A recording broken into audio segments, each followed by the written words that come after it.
సరేలే, ఏం రాసావు చదివాడు? టైటిల్ పేదవాడు బ్రాకెట్ లో రిచ్ మ్యాన్. ఫస్ట్ దొబ్బింది. పేదవాడని టైటిల్ పెట్టి మధ్యలో రిచ్ మ్యాన్ అంటే ఎదవా? అదే మరి నువ్వు 24 అట్లా టైటిల్ కి క్యాప్షన్ కి అస్సలు సంబంధం ఉండకూడదు. మీరు ఊరుకోండి, నువ్వే రాసో చెప్పు నాన్న. అనకనక ఒక పేద కుటుంబం.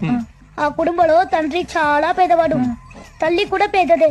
వాళ్ళ పిల్లలు తోటమాలి, వంటవాడు, ఆఖరికి కార్ డ్రైవర్ కూడా పేదవాడే. పాపం వాళ్ళు తినడానికి చికెన్ బిర్యానీ కూడా దొరక్క ఆకలితో ఏసీ కార్లో వెళ్తుండగా పంది ఎదవా, 20 మంది పనోళ్ళు ఏసీ కార్లు ఉన్నోళ్ళు పేదోళ్ళ. ఇది రాయడానికి నువ్వు స్కూల్ ఎగదొప్పుతావా? పైగా థింకింగ్. స్వామి వినాయక, ఎక్కడో ఉన్న తాజ్ మహల్ ని అర్జెంట్ గా హైదరాబాద్ కి తీసుకొచ్చే స్వామి. పెద్ద కొబ్బరికాయ కొడతాను. అంత అర్జెంట్ గా తాజ్ మహల్ హైదరాబాద్ షిఫ్ట్ చేయాల్సిన అవసరం ఏంటో? నిన్న పరీక్షలో తాజ్ మహల్ ఎక్కడంటే హైదరాబాద్ లో ఉంటేని రాశాను. చంద్రుడు నూతిలో పడిపోయాడు. మా నాయనే, నీళ్ళలో పడ్డ విషయం పాపం చంద్రుడికి తెలుసో లేదో. ఎంత బాగా కనిపెట్టావరా?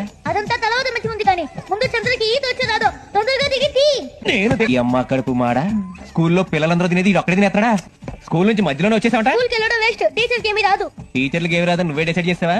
అవును డాడీ. మొన్నేమో రాజీవ్ గాంధీ ఇందిరాగాంధీ కొడుకున్నాడు, నిన్నేమో సోనియా గాంధీ మొగుడు అన్నాడు, ఈ రోజు ప్రియాంక గాంధీ ఫాదర్ ఉన్నాడు. అందుకే చిరాకు వచ్చేసింది.